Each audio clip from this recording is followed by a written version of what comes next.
¿Crees que una guerra empieza el día que caen las primeras bombas? La realidad es mucho más inquietante, porque cuando escuchas el primer disparo, la guerra ya empezó hace años. Un país no se despierta un día y decide luchar. La guerra se prepara en silencio, lejos de las cámaras, mientras la vida parece normal.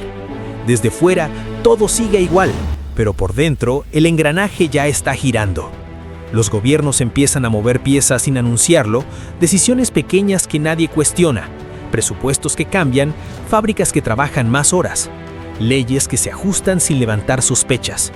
Nada parece urgente, pero todo está calculado.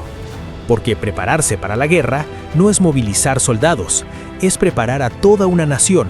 Primero se prepara la mente, se normaliza el miedo, se introduce la idea de amenaza poco a poco a través de discursos, noticias y silencios estratégicos.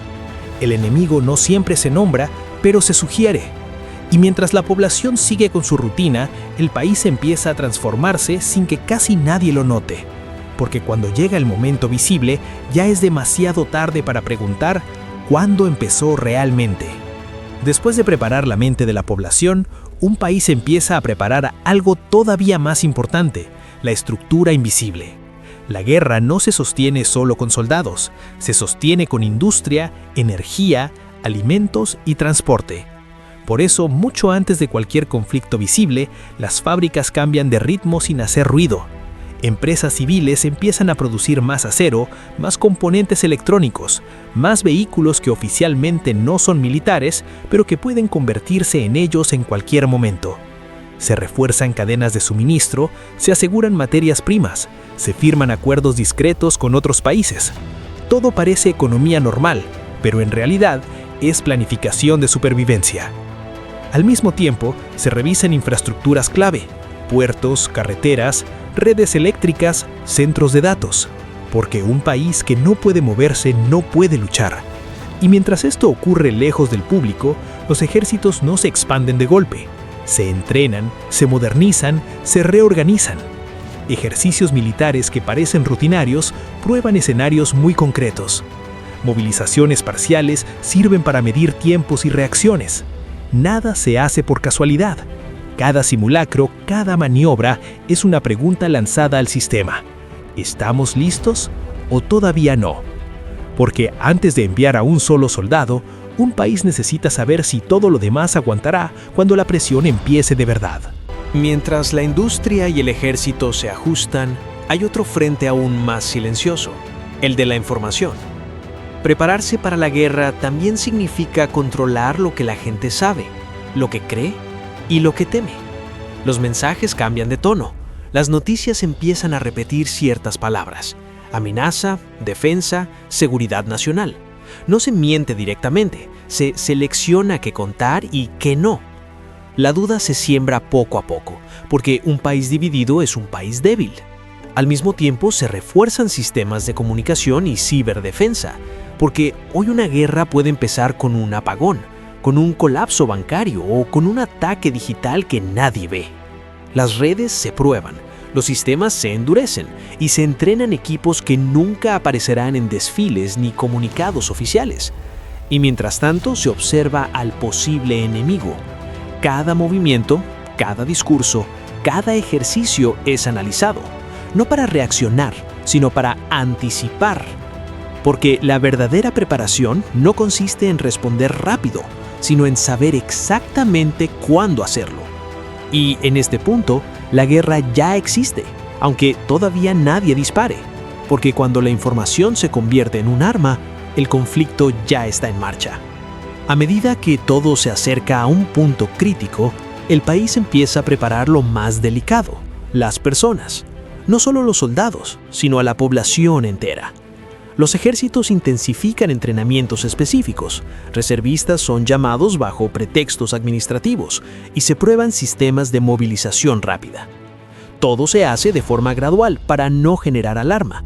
Al mismo tiempo, se actualizan planes de emergencia civil, simulacros de evacuación, campañas de protección a infraestructuras críticas, que oficialmente son prevención, pero que en realidad son ensayos. La educación cambia de tono. Se habla más de sacrificio, de resistencia nacional, Porque una guerra no se gana solo con armas, se gana con voluntad. Y esa voluntad no aparece de la nada, se construye con tiempo. Mientras tanto, los líderes calculan costos, no solo militares, sino sociales, económicos y humanos.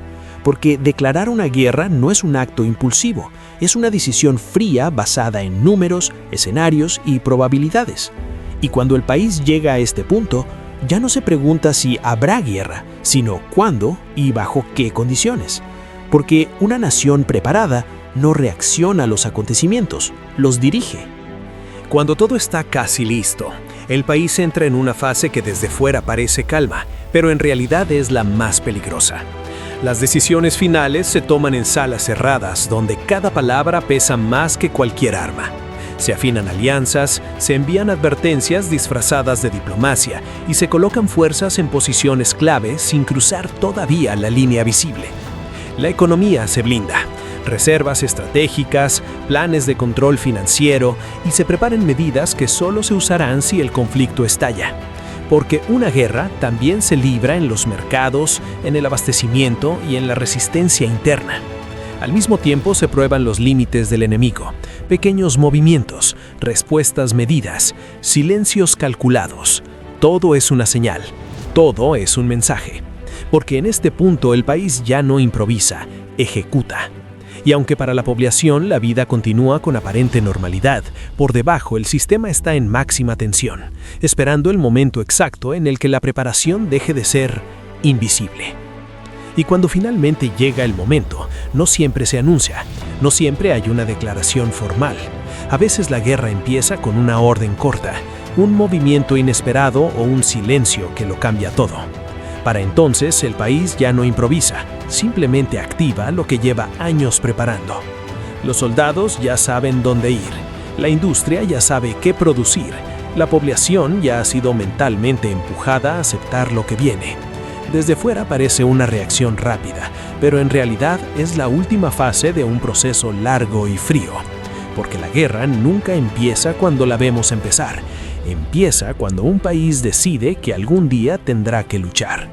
Y lo más inquietante es que cuando todo está preparado, la decisión final ya no se siente como una elección, sino como una consecuencia inevitable. Así se prepara un país para la guerra, no con un solo acto visible, sino con miles de decisiones silenciosas que convierten lo impensable en algo posible. Y cuando las primeras imágenes llegan a las pantallas, la verdadera pregunta ya no es ¿por qué empezó?, sino cuánto tiempo llevaba todo listo, esperando.